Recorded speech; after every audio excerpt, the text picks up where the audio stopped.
বিদায় বন্ধু শহীদ হাদি। আল্লাহর সকল সৃষ্টি নিশ্চয়ই তার কাছেই ফিরে যাবে।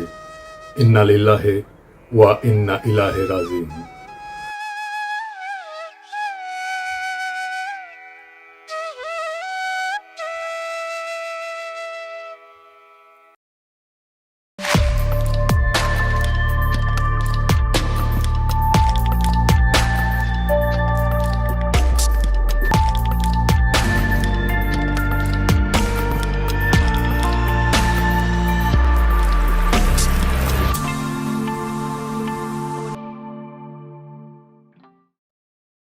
ফ্যাসিবাদ বিরোধী সংগ্রামে আমাদের সহযোদ্ধা বীর শরীফ ওসমান হাদি আমাদের এই পৃথিবীর মায়া ছেড়ে চলে গেছে।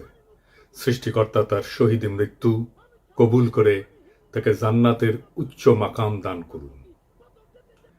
হাদির শহীদ হওয়ার খবরের পরে সারা বাংলাদেশ শোকে বিহ্বল এবং ক্রোধে বিক্ষুব্ধ হয়ে উঠছে। চারিদিকে নানা ঘটনা ঘটছে। প্রথম আলো ডেইলি স্টারে আগুন দিয়ে ভস্মীভূত করে দেওয়া হয়েছে। ছায়ানটে আক্রমণ করা হয়েছে। 32 নম্বর যেটুকু অবশিষ্ট ছিল সেইটুকু মোটামুটি জয় বাংলা করে দেওয়া হয়েছে। বাঙ্গু সুশীল প্রগতিশীলরা একসাথে ঝাঁপে পড়েছে আমার উপরে। আমি নাকি এসব করাইতেছি। একবার এরা কয় পিনাকির ডাকে কেউ আসে না, আবার এরাই কয় আমি মব করিচ্ছি। কি বিচিত্র এই বাঙ্গু সুশীলেরা। অথচ আপনারা জানেন গতকাল পরিস্থিতি শান্ত করার জন্য আমি কি না করেছি। এমনকি ডেইলি স্টারের সাংবাদিকদের যারা উদ্ধার করছে তাদের সাথে সার্বক্ষণিকভাবে যুক্ত থেকে কাজটা সুচারুরূপে যেন সম্পন্ন হয় সেটা আমি দেখছি। প্রিয় দেশবাসী, ডেইলি স্টার অফিসে ভেতরে অনেক সাংবাদিক আটকা পড়েছে।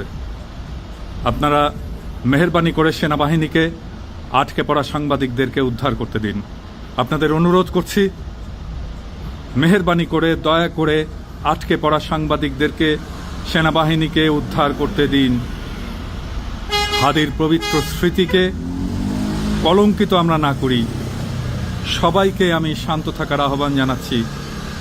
সেনাবাহিনীর যে দল এখানে তাদের উদ্ধার করতে গেছিল তারাই বার্তা পাঠায় জানাইছে তারা উদ্ধার করতে পারতেছে না, আমি যেন সাহায্য করি। যাই হোক, তবে যদি কেউ বলে যে প্রথম আলো ডেইলি স্টারের আর ছায়ানটের বিরুদ্ধে অবিরাম ফাইট দিয়ে গেছি, আমি তাদের জয় বাংলা করার ইচ্ছা পোষণ করেছি, এটা সত্য। এর জন্য যদি আমরা দায় দিতে চায় দিতে পারে, ফেয়ার এনাফ, আমিও দায় নিতে রাজি আছি। তবে সাথে উদিসি আর সিবিবি জয় বাংলা করতে চাইছি, এবার হয় নাই, হবে ইনশাল্লাহ।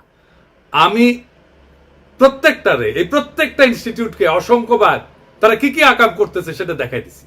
বলছি সংশোধিত হইতে হয় নাই। আমি প্রথম আলোর সামনে জিয়াফত করেছি, দাবি ছিল প্রথম আলোর ডেইলি স্টারের সম্পাদকীয় নীতি পরিবর্তন করতে হবে, করে নাই। তাদের শয়তানি চালায় গেছে।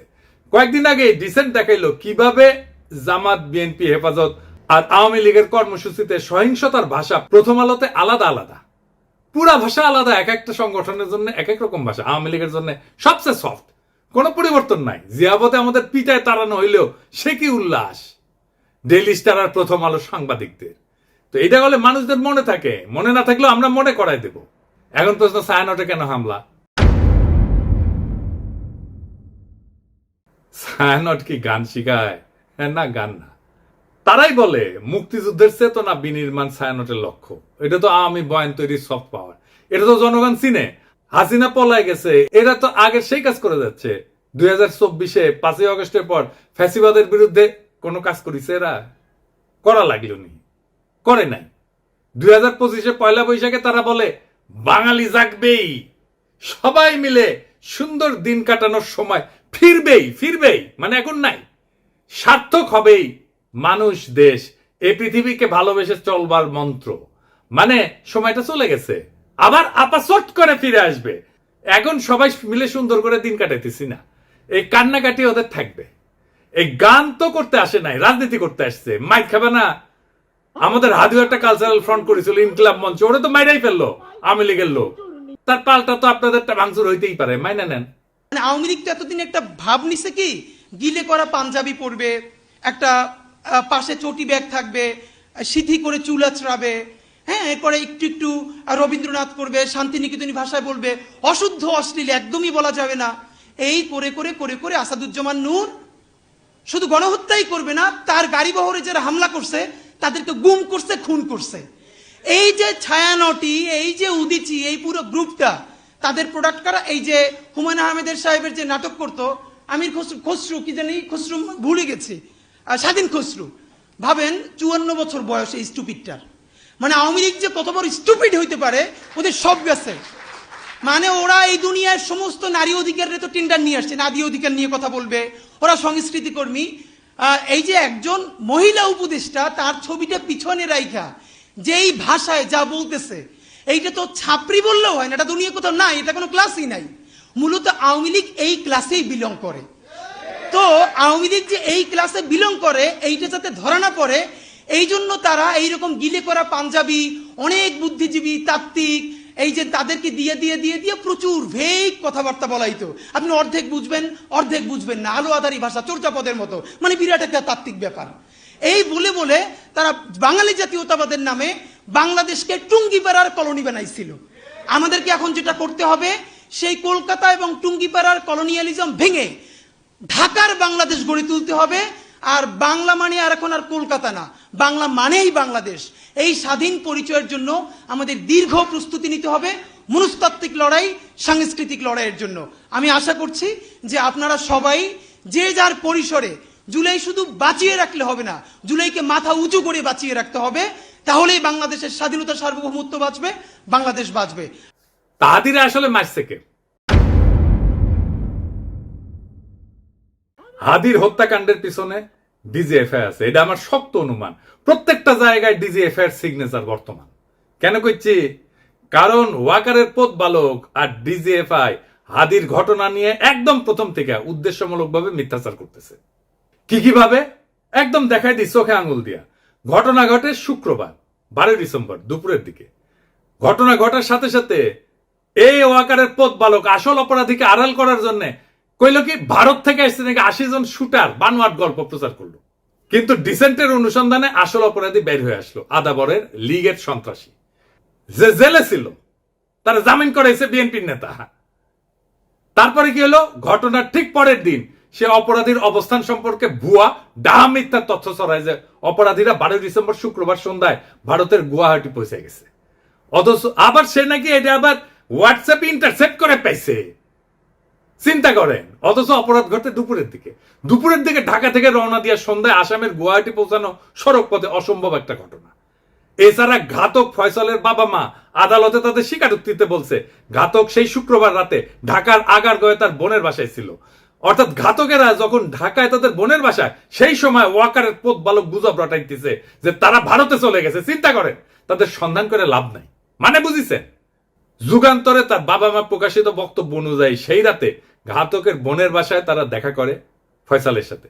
সেখানে আসামি শুটার ফয়সাল তার অবস্থান নিরাপদ মনে না হয় আগারগাঁও থেকে মিরপুরে যায়। পরে শাহজাহানপুরে আসামি মোহাম্মদ হুমায়ুন কবিরের ভাতিজা আরিফের বাসায় যায়। শুটার ফয়সালের ব্যাগ নিয়ে তার বাবা হুমায়ুন কবির একটা সিএনজি ভাড়া করে দেয় এবং সঙ্গে কিছু টাকাও দেয়।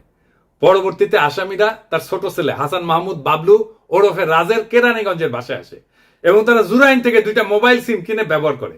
বাবা আমার বক্তব্য যেটা পত্রিকায় প্রকাশ হয়েছে, আমি ব্যানে করছি না, সেটা অনুযায়ী ঘাতক যে এখন ভারতে আছে এমন কোনো তথ্য নাই। ওয়াকারের পথ বালক প্রথম থেকে অপরাধীদের খোঁজাকে ভুল পথে নিয়ে যাওয়ার চেষ্টা করেছে না এবং নিরুৎসাহিত করেছে না যে চলেই গেছে, তো এখন আর খুঁজে লাভ কি? ওয়াকারের পথ বালক অপরাধীদের একটা ভুয়া সেলফি শেয়ার করে বলে গোয়েন্দারা নাকি তার ফোন ইন্টারসেপ্ট করে পাইছে। এইরকম আজগুবি দাবিকে কম্পিউটার ইঞ্জিনিয়ার হাস্যকর বলে ব্যাখ্যা করছে এবং কেন এটা মিথ্যা দাবি এবং অসম্ভব ঘটনা সেটাও ব্যাখ্যা করছে। তবে সফটওয়্যার ইঞ্জিনিয়ার তানভীর আহমেদ আরজেল সাইরের দাবি মিথ্যা উল্লেখ করে তাকে চ্যালেঞ্জ করেছেন। আইটি এক্সপার্ট তানভীর আহমেদ গণমাধ্যমকে জানান, একজন সফটওয়্যার ইঞ্জিনিয়ার হিসেবে বলছি, জুলকারনাইন সায়ের 100% ভুয়া তথ্য দিয়েছে। সে দাবি করছে অপরাধীরা অন্যের মোবাইলে সেলফি পাঠাইছে আর সেটা গোয়েন্দা সংস্থা ইন্টারসেপ্ট করে এই ছবি পাইছে। 2026-এ এসেও এই কথা বিশ্বাস করার মতো নয়। পথ বালককে বলছিল আইসে ডিবেট করতে, করে নাই। এই 3টা ঘটনা থেকে এটাই প্রমাণিত হয় যে ওয়াকারের পথ বালক আর ডিজিএফআই প্রথম থেকে হাদির ঘটনা নিয়ে আসল অপরাধীকে আড়াল এবং রক্ষা করার জন্য একের পর এক মিস ইনফরমেশন আর স্মোক স্ক্রিন ছড়ায় গেছে। এই ইন্ডিয়ার দালাল পথ বালক বাংলাদেশের জনগণের 1 নাম্বার শত্রু, বাংলাদেশের স্বাধীনতা সার্বভৌমত্বের শত্রু। তবে একটা কথা সবাইকে একটু বলি, একটু শোনেন। শহীদ ওসমান হাদির মরদেহ এখনো দেশে এসে পৌঁছায়নি। স্বাভাবিকভাবে আমাদের প্রত্যেকের হৃদয় ভারাক্রান্ত আবেগে বিক্ষুব্ধ। এই মুহূর্তে আমাদের সবচেয়ে আগে যেটা দরকার তা হলো সর্বোচ্চ সংযম এবং দায়িত্বশীল আচরণ নিশ্চিত করা, যেন একজন জুলাই যোদ্ধার বিরচিত আত্মত্যাগের প্রতি যথাযথ সম্মান জানায় তার জানাজা এবং দাফন শান্তিপূর্ণ এবং মর্যাদার সাথে সম্পন্ন করা যায়। এমন সংবেদনশীল সময় পরিস্থিতিকে আরো নাজুক করে তুললে এটা হবে একেবারে বেপরোয়া এবং আত্মঘাতী, যার পরিণতি হবে গভীরভাবে ক্ষতিকর। এর তাৎক্ষণিক ফলাফল অনুমান করা কঠিন না, কিন্তু তা হবে ধ্বংসাত্মক। দীর্ঘদিনের ক্ষোভ থেকে ফ্যাসিস্ট বয়ান উৎপাদনকারী দেশের 2টা পত্রিকা জনতা হামলা ভাঙচুর অগ্নিসংযোগ হয়েছে এবং আগুনে কিন্তু একটা পত্রিকার সাংবাদিকদের জীবন বিপন্ন হয়ে উঠছিল। পরিস্থিতির যেন আর অবনতি না হয় মেহেরবানি করে সতর্ক থাকবেন। আমাদের তো সব কাজের দোষ। বিদেশি গণমাধ্যম চাইবে, ইন্ডিয়া চাইবে হাদির শহীদ মৃত্যুকে শিরোনাম না বানায় অগ্নিসংযোগ ভাঙচুরের দৃশ্যকে শিরোনাম বানাইতে। এটা ঘটলে আড়ালে পড়ে যাবে আসল এবং জরুরি সত্য, হাদির শাহাদাত, তার আদর্শ এবং যে শক্তির বিরুদ্ধে লড়াই করতে যেয়ে তাকে প্রাণ দিতে হয়েছে। আরো দুঃখজনক হইল গুলিবিদ্ধ হওয়ার পর সারা দেশে হাদিকে ঘিরে যে বিপুল ভালোবাসা, দীপ্ত আবেগ এবং নৈতিক সংহতির জোয়ার সৃষ্টি হয়েছে তা মারাত্মকভাবে ক্ষতিগ্রস্ত হবে। আমরা কোনোভাবেই হাদির আত্মত্যাগকে এইভাবে নষ্ট হতে দিতে পারি না। আমাদের শত্রুরা চায় বাংলাদেশের মানুষ যেন ঐক্যবদ্ধভাবে আধিপত্য এবং দমন নীতির বিরুদ্ধে দাঁড়াইতে না পারে, ইনসাফের পক্ষে দাঁড়াইতে না পারে, স্বাধীন সার্বভৌম বাংলাদেশের পক্ষে দাঁড়াইতে না পারে। জুলাই যেন কলঙ্কিত হয়, মানুষ যেন ক্লান্ত এবং বিভ্রান্ত হয়ে আবার তাদেরকেই স্বাগত জানাইতে শুরু করে যারা পতিত শক্তির পুনর্বাসনে সহায়তা করবে এবং পুরনো মডেলের কবজায় দেশকে আটকায় রাখবে। এই সংকটময় মুহূর্তে আমাদের প্রয়োজন শৃঙ্খলা, ধৈর্য এবং রাজনৈতিক স্পষ্টতা। খুব সহজে উস্কানি দিয়া সংঘাত সৃষ্টি করা যায়। আফগান পাকিস্তান সীমান্তেই দেখেন না, অনেক ক্ষেত্রে না বুঝে তরুণরা সে আগুনে ঝাঁপায় পড়ে, প্রাণ হারায়। আমাদের বুঝতে অসুবিধা হওয়ার কথা না কারা এই সুযোগ নিতে চায়, কারা বাংলাদেশের স্বাধীনতা সার্বভৌমত্বকে পুনরায় বিপন্ন করতে চায়। অতএব উত্তেজিত এবং ক্ষুব্ধ জনতাকে থামাইতে হবে, দৃঢ়ভাবে, শান্তভাবে, ধৈর্যের সাথে এবং অবিলম্বে। হাদির লড়াইকে রক্ষা করার জন্য, নতুন বাংলাদেশকে রক্ষা করার জন্য, বিপ্লবকে রক্ষা করার জন্য এবং যে ইনসাফ, মর্যাদা এবং আদর্শে অবিচল থাকার কারণে হাদিকে জীবন দিতে হয়েছে, সে সুমহান লক্ষ্যের স্বার্থে আমাদের এই দায়িত্ব পালন করতেই হবে। আমরা সেটা করব ইনশাল্লাহ। ইনকিলাব জিন্দাবাদ, শহীদ হাদি অমর হোক। আল্লাহ যতদিন বাঁচায় রাখবে, স্বাধীনতা, সার্বভৌমত্ব, ইনসাফ এবং সততার জন্য লড়াই করব। এই লড়াই আমাদের জিহাদ ইনশাআল্লাহ। আর যদি আমি মরে যাই, আমি শহীদ হয়ে যাই, আমার ডান পাশের ভাই বোনেরা এই লড়াই যতদিন বেঁচে থাকবে ততদিন চালায় নেবে ইনশাআল্লাহ।